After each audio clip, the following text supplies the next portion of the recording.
Hello everyone. In previous sessions of this chapter, Natural Resources, we learnt about air pollution. We also did water, again, which is a natural resource, water and causes of water pollution. Today we'll study about soil and soil pollution. Soil क्या चीज़ होती है, soil form कैसे होगा, and soil को हम कैसे ख़राब कर रहे हैं, how we are polluting this soil, all the features, सब कुछ डिस्कस होगा आज के लेक्चर में. We'll be dealing with soil. Soil भी क्या है, एक नेचुरल रिसोर्स है. नेचुरल क्यों? क्योंकि नेचुरली कुदरती ये क्या कर रहा है, अकर कर रहा है अपने अर्थ पे. एंड रिसोर्स क्यों है? क्योंकि इसको हम बहुत सारे फ़ायदों के लिए, ह्यूमन नीड्स के लिए क्या करते हैं, सॉइल को यूज़ करते हैं, उसकी यूटिलिटी है. That is why soil is a natural resource, right. So the very first thing you should know is the outer most layer of earth is called crust. जो सबसे ऊपर वाली लेयर जो हमें दिख रही है सॉइल की फ्यू मीटर्स तक की, जो हम खोद सकते हैं, ठीक है, उसको हम क्रस्ट बोलेंगे. The outer most layer that is called crust. जितना अंदर तुम सॉइल के जाते जाओगे, सॉइल की कॉम्पोजिशन पे फ़र्क पड़ेगा, वो किन चीज़ों से मिलकर बना है इस पे फ़र्क पड़ेगा, उसकी अपीयरेंस पर, उसके कलर पर, सब चीज़ों पर फ़र्क पड़ेगा जितना तुम नीचे अर्थ अंदर जाते जाओगे, right. So the upper most layer जो होती है that is called crust. And यही क्रस्ट जो है ये ह्यूमन रिक्वायरमेंट्स को पूरा करती है ज़्यादातर, क्योंकि इसी लेयर में हम एग्रीकल्चरल प्रोसेसेस करते हैं, इसी में कुछ ना कुछ वेजिटेशन कवर उगाया जाता है, इसी क्रस्ट में से तुम जो मिनरल्स होते हैं, राइट, इसमें मैग्नीशियम, जिंक, ऐसे आयरन और कैल्शियम, ऐसे बहुत सारे मिनरल्स होते हैं जो कि प्लांट्स क्या करते हैं, with the help of roots और पानी के साथ वो क्या करते हैं, एब्जॉर्ब करते हैं. तो ये मिनरल्स को भी हम ऑब्टेन कहाँ से कर रहे हैं, क्रस्ट से, ठीक है. उसके बाद जो टॉप मोस्ट लेयर होती है, उसको टॉप मोस्ट लेयर को हम टॉप लेयर ए भी बोल देते हैं, ए बी सी होराइजन्स में भी कंसिडर करते हैं. उसमें dead and decaying organic matter, सड़ा हुआ, गला हुआ, डेड डिकेइंग ऑर्गेनिक मैटर जो होता है, it is present in top soil. And इसी को हम क्या बोलते हैं, we give a term, we name this term as humus. Humus जो होता है कौन सी लेयर में प्रेजेंट होता है, always the humus is present in the top most layer that is the top soil. क्योंकि कोई पत्ता गिरेगा वो भी कहाँ पर गिरेगा, टॉप सॉइल पे, अर्थ क्रस्ट की शुरू वाली रीजन्स पे गिर जाएगा. अच्छा, अगर कोई ग्रेवयार्ड्स में अगर किसी को डेड डिकेइंग ऑर्गेनिज्म को दबा दिया गया, फ्यूनरल के बाद किसी को दबा दिया गया ग्रेवयार्ड्स में, तो भी वो भी कहाँ है, डेड डिकेइंग ऑर्गेनिक मैटर, वो भी अर्थ की क्रस्ट में ही, टॉप सॉइल में ही माना जाएगा. तो इसी सारी चीज़ों को, मिक्सचर को हम क्या बोलते हैं, ह्यूमस. एंड अर्थ क्रस्ट में ह्यूमस का होना बहुत ज़रूरी है. इट इज़ वेरी नेसेसरी कि तुम्हारे टॉप सॉइल में ह्यूमस कंटेंट हो for vegetation cover, right, which is necessary for plants. क्योंकि प्लांट्स को जो भी चीज़ें रिक्वायरमेंट्स चाहिए, उनको नाइट्रोजन चाहिए, फॉस्फोरस चाहिए, बहुत सारे मिनरल्स चाहिए होते हैं जो कि वो रूट से एब्जॉर्ब करेंगे. तो वो तभी एब्जॉर्ब करेंगे अगर टॉप सॉइल में कुछ होगा. तो टॉप सॉइल में ह्यूमस का होना बहुत ज़्यादा ज़रूरी है, which is necessary for plants, right. You can pause the video, note this soil and soil pollution, then resume to proceed. Now we learn how this soil will form. soil कहाँ से form होगा. अगर हम कहेंगे कि यहाँ पर soil था और तुमने वहाँ पर soil ख़त्म हो गया, या फिर वो soil को तुमने इरोड कर दिया, तो क्या उस रीजन पे नया soil नहीं बनेगा? बन सकता है, राइट. और जो पहले से ऑलरेडी सॉइल बना हुआ है वो किस चीज़ से बना था. So there are many factors जो कि सॉइल की फॉर्मेशन में अपना कंट्रीब्यूट करते हैं, ठीक है, कंट्रीब्यूशन देते हैं. So there are basically 4 factors, you can say अलग अलग 4 फैक्टर्स से अलग अलग प्रोसेसेस होते हैं, और इन्हीं 4 फैक्टर्स से सॉइल की फॉर्मेशन होगी. नाउ कैसे, we'll discuss all the 4 factors one by one.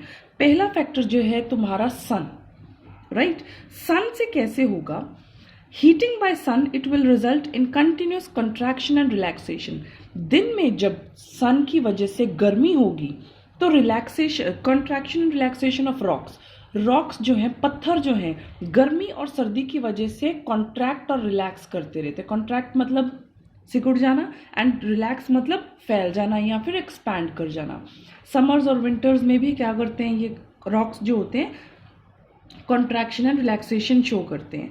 जब कोई रॉक्स इतनी hard cheese contraction and relaxation show करती है तो उसमें रॉक्स में क्रैक फॉर्म हो जाएंगे, क्योंकि वो कोई इलास्टिक चीज़ तो है नहीं कि अपनी मर्जी से कभी ऐसे ऐसे हो जाएगा तो वो ब्रेक नहीं होगा. So it is a very solid substance, it will lead to crack formation. And अगर रॉक टूट जाएगा तो वो छोटे छोटे पार्टिकल्स में ब्रेक होना स्टार्ट हो जाएगा, which is again resulting into soil. तो पहला क्या है, सन की हीटिंग प्रोसेस की वजह से तुम्हारा क्रैक फॉर्मेशन होगी, जिसकी वजह से सॉइल फॉर्मेशन होगी. Second is your water. अभी water, how water is responsible in formation of soil, how it will contribute. तो ये दो तरीकों से करेगा. I have labelled here 1 and 2. In 2 ways water जो है रॉक्स से सॉइल की फॉर्मेशन में हेल्प करेगा. राइट? कैसे? अगर वाटर जो है क्रैक्स में घुस गया, it will get into the cracks in the rocks. अगर क्रैक्स में घुसकर लेटर वो वाटर जो है लिक्विड से सॉलिड स्टेट में आ जाए, अगर कोई लिक्विड चीज सॉलिड स्टेट में आती है तो वो क्या हो जाती है, एक्सपैंड हो जाती है, फैल जाती है. पहले क्रैक में तो पानी घुसा था, उसके बाद ये पानी जो है लेटर ऑन एक्सपैंड होके तुम्हारा फैलना चाह रहा है, तो वो ऑटोमेटिकली साइड वाले रॉक्स को क्या करेगा, धक्का लगा के रॉक्स को क्या कर देगा, ब्रेक कर देगा. ठीक है. Look in the first point, you can see water if it gets into cracks and later freezes. अगर वो जम जाए, बर्फ की तरह बन जाए, तो वो फ्रीजिंग विल कॉज एक्सपेंशन, दस cracking of large rocks into smaller pieces. तो वो जब बर्फ जम जाएगी उन रॉक्स के अंदर, क्रैक्स के अंदर, तो बर्फ जो है जमने के बाद एक्सपैंड हो जाती है, पानी एक्सपैंड हो जाता है. When it gets into solid state then definitely cracks form होंगे, और एक्सपेंशन की वजह से larger rocks they will turn into smaller rocks. Right? Second point how it will affect is, जब तुम्हारा पानी कहीं नदी से, रिवर्स से फ्लो होगा, राइट, फाउंटेन से, कहीं कैसे भी फ्लो होगा, तो जो उसमें थोड़े बहुते जो नीचे रॉक्स होते हैं, माउंटेन्स में क्या होते हैं, रॉक्स होते हैं जिनके ऊपर से तुम्हारा वाटर फ्लो करेगा.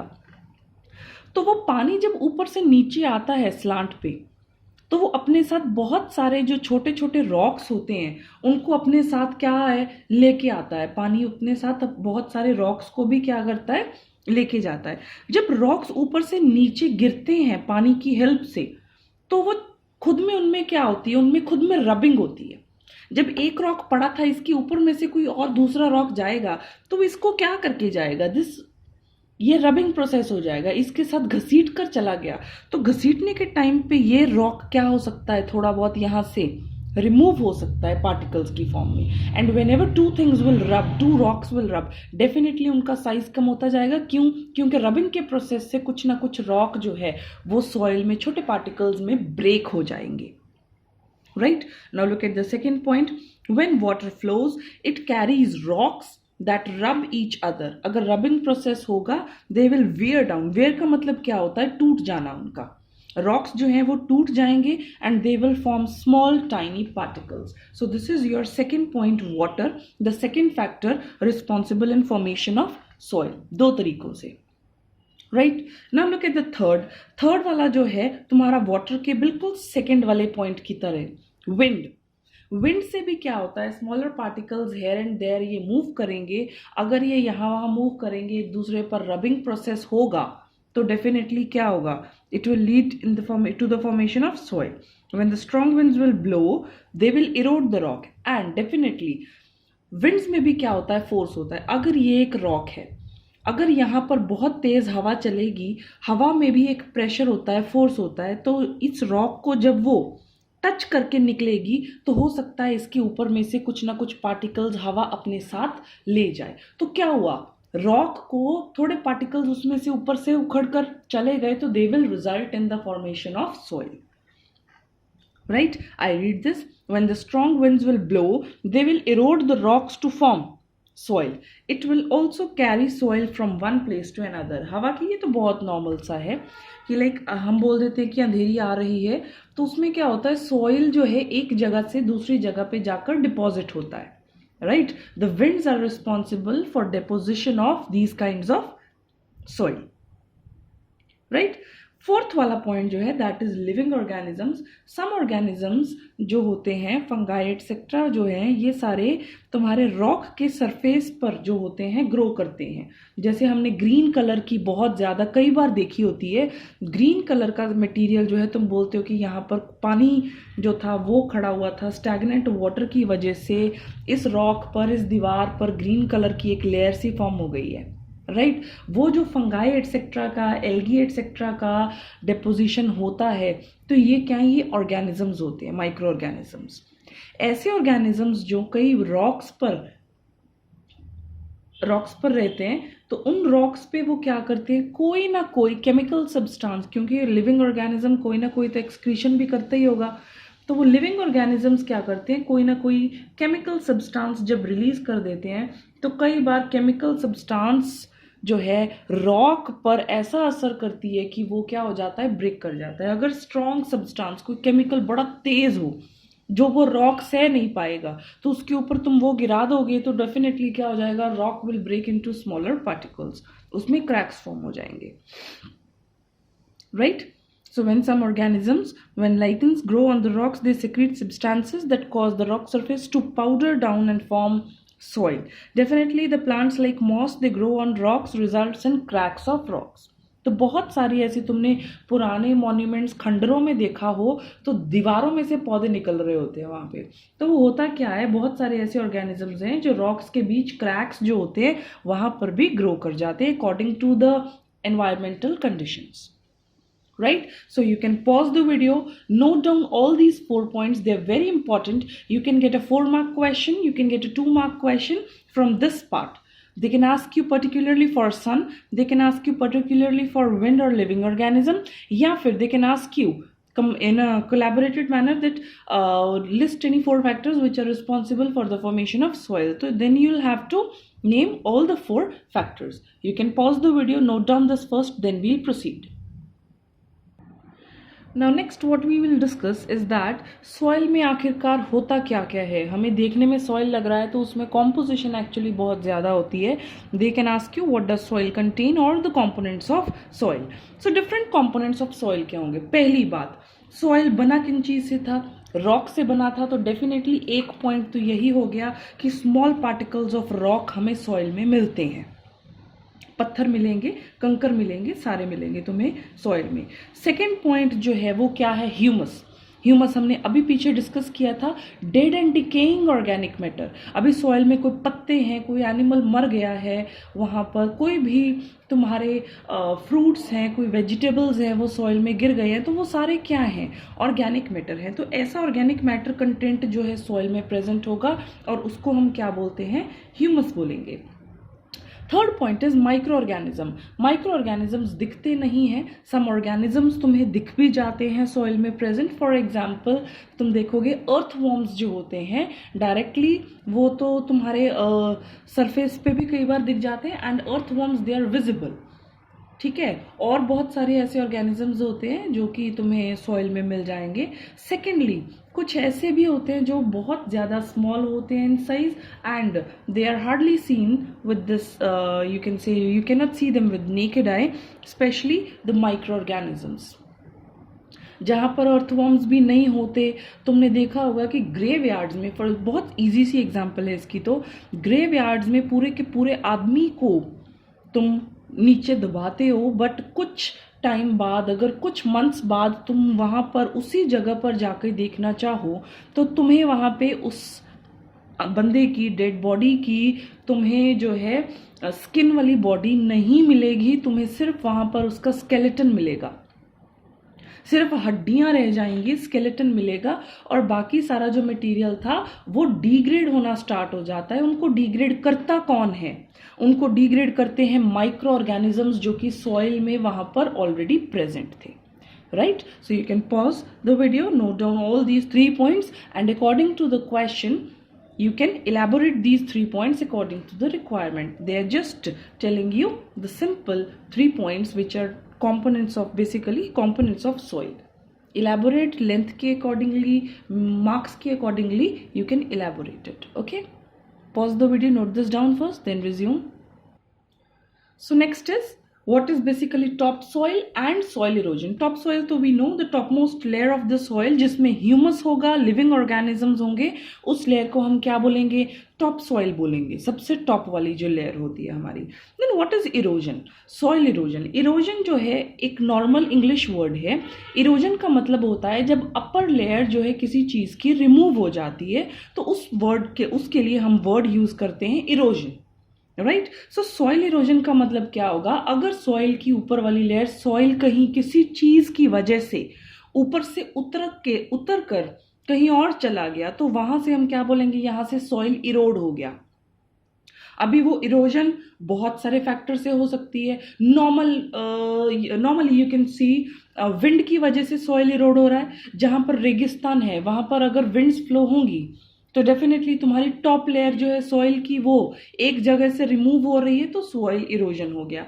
सेकेंडली पानी की वजह से, वाटर की वजह से तो वैसे ही बहुत ज़्यादा देखा जाता है कि at the time of rains you can see जहाँ पर तुम्हारी मिट्टी वाली जगह होगी, अगर वहाँ पर कोई ग्रास ट्रीज नहीं है, प्लेन मिट्टी वाली जगह है, तो वहाँ पर अगर जब पानी तुम फेंकोगे या पानी बारिश का आएगा तो वो अपने साथ मिट्टी को भी क्या करेगा? बहाकर ले जाएगा. तो वहाँ से क्या हो रही है? सॉइल इरोड हो रहा है. तो मल्टीपल फैक्टर्स होते हैं सॉइल इरोजन के. Right? The removal of the top layer of soil due to various factors like water, wind, etc. It is called soil erosion. Right? Next is plants, forest, etc. ये कैसे soil erosion prevent करते हैं? Soil erosion कोई अच्छी चीज़ तो है नहीं, ठीक है. सॉइल अगर बिना चाहे तुम कहीं से सॉइल इरोड हो रहा है तो वो पानी के साथ जो मिट्टी है वो तो तुम्हारी रिवर्स में भी जा रही है. और रिवर बेड को अगर तुम देखोगे, अगर सॉइल रिवर बेड में जाता जाएगा, डेफिनेटली रिवर बेड का लेवल ऊपर हो जाएगा, सिल्ट फॉर्मेशन हो जाएगी. तो soil erosion is not demanded anywhere. Right. Then soil erosion को इसको प्रिवेंट करने के डिफरेंट तरीके क्या है तुम्हारे पास? सबसे बेहतर और ईजीएस्ट वे होता है सॉइल को पकड़े रहने का, होता है प्लांट्स. Vegetation cover. प्लांट्स जो वेजिटेशन कवर जो हैं वो क्या करता है? तुम्हारा सॉइल को बाइंड करके रखता है, वहां पे पकड़ के रखता है. यही कारण है लोग कहते हैं कि फॉरेन में मिट्टी नहीं उड़ रही है, फॉरेन में वहां पर डस्ट नहीं है. अरे the reason behind that is wherever they find, मिट्टी जहां भी उनको मिलती है वहीं पर गवर्नमेंट के रूल्स के accordingly they are suppose to have grass on that particular land area. ये घर में हो तब भी, बाहर सड़कों के साइड्स पे हो तब भी, if they have lawn area, government का एरिया है, सी शोर्स पे, साइड्स पे, कोस्टल एरियाज पे, कहीं पे भी उनको डिमांडेड है, गवर्नमेंट इज टेकिंग केयर कि सॉइल को ऐसे नहीं छोड़ा जाता है, वहां पर ग्रास एटसेट्रा उगाना कंपल्सरी है. तो वो एक्चुअली रीजन यही है ना कि रूट्स जो ग्रास की होंगी वो सॉइल को क्या करके रखेंगी? बाइंड करके पकड़ के रखेंगी. और अगर सॉइल बाइंड करके पकड़ के रखेंगे तो ना ही वो विंड से इजीली तुम सॉइल को हिला पाओगे, ना ही तुम वाटर से सॉइल को हिला पाओगे इजीली. इसी वजह से वहां पर डस्ट कम है. राइट. हिली एरियाज पर डस्ट क्यों कम होता है? क्योंकि हिली एरियाज पर जो भी रीजन होता है, माउंटेनियस रीजन होता है, वहाँ पर फॉरेस्ट कवर होता है, वहाँ पर कल्टीवेशन डिफरेंट टाइप्स की जाती है, और वहाँ पर खाली मिट्टी वाला area, plain area, the plateau region is less. ठीक है. उस वजह से तुम्हारा सारे का सारा जो माउंटेनियस रीजन होता है वो रूट्स ने, ट्रीज की रूट्स ने क्या करके रखा है? पकड़ के रखा है. ठीक है. So because roots of the trees they bind and they hold the soil together and it prevents soil erosion. Right. तो सिंपली एक method of to prevent soil erosion. Next is your soil pollution. Simple सी बात, जैसे water pollution था, air pollution था, वैसे ही soil pollution है. किसी भी नाजायज चीज का वहां पर सॉइल में आ जाना और अच्छी चीजों का सॉइल में से निकल जाना, removal of the necessary desired content and addition of undesirable substances to the soil, ये सॉइल पॉल्यूशन है. सॉइल में से अगर सारे मिनरल्स खत्म हो गए, सॉइल में से ह्यूमस खत्म हो गया, सॉइल में से वाटर कंटेंट खत्म हो गया, तो वो सॉइल पोल्यूशन है, क्योंकि उसमें कोई अच्छी चीज ही नहीं रही। और अगर सॉइल में तुम सड़ी गली चीज़ों के साथ साथ बहुत अननेसेसरी इलेक्ट्रॉनिक का सामान है वो भी चीज़ें मिल रही हैं, पॉलीथिन मिल रहे हैं, पॉलीथिन बैग्स मिल रहे हैं, प्लास्टिक्स मिल रही हैं, सॉलिड वेस्ट मिल रहा है, तो वो भी चीज़ क्या हो जाएगी, addition of undesirable substances, that also is soil pollution. Right, so what are the basically causes for soil pollution? Major cause जो हमारा इस टाइम का सॉइल पोल्यूशन का रहता है, excessive use of fertilisers and pesticides. Soil को हमने इतना खराब कर दिया excessive use of fertiliser and pesticide से कि वहां पर उगने वाली जो सब्जियां हैं वो भी सॉइल में से मिनरल्स के साथ साथ क्या एब्जॉर्ब कर रही हैं, फर्टिलाइजर्स एंड पेस्टिसाइड्स एब्जॉर्ब कर रही हैं पानी के साथ। ठीक है, तो सेकंड और भी बहुत सारे कॉजेज हो सकते हैं, सॉलिड वेस्ट डिस्पोजल, इलेक्ट्रॉनिक्स का सामान है, मर्क्यूरी है, उसमें क्रोमियम है, बहुत सारे ऐसे मेटल्स हैं जो कि धरती के लिए अच्छे नहीं हैं, तो क्या होता है वो डायरेक्टली हम ऐसे ही फेंक देते हैं, कहीं भी फेंक देते हैं। ठीक है, पॉलीथिन है, सॉलिड वेस्ट है, तो उसको अगर प्रॉपर से डिस्पोज नहीं करेंगे तो वो मिट्टी में दबकर, and it is moreover the plastic, the polythene bags, they are non biodegradable, वो तो खत्म भी नहीं होंगे, they are non biodegradable substances, वो कभी खत्म भी नहीं होंगी और वो एक कॉज बन जाएंगी कि तुम्हारा जो सॉइल है वो खराब हो चुका है। राइट, तो they also lead to soil pollution. You can pause the video, note the content on this page properly. You can pause the video, note down the content on this page properly. And with this, our session ends. Today we did everything about soil, natural resource. In next lecture, we'll start with some other topic, right, of the same chapter. We'll start with cycles and ozone layer, global warming, greenhouse effect, everything we'll be discussing in next sessions. Till then, thank you.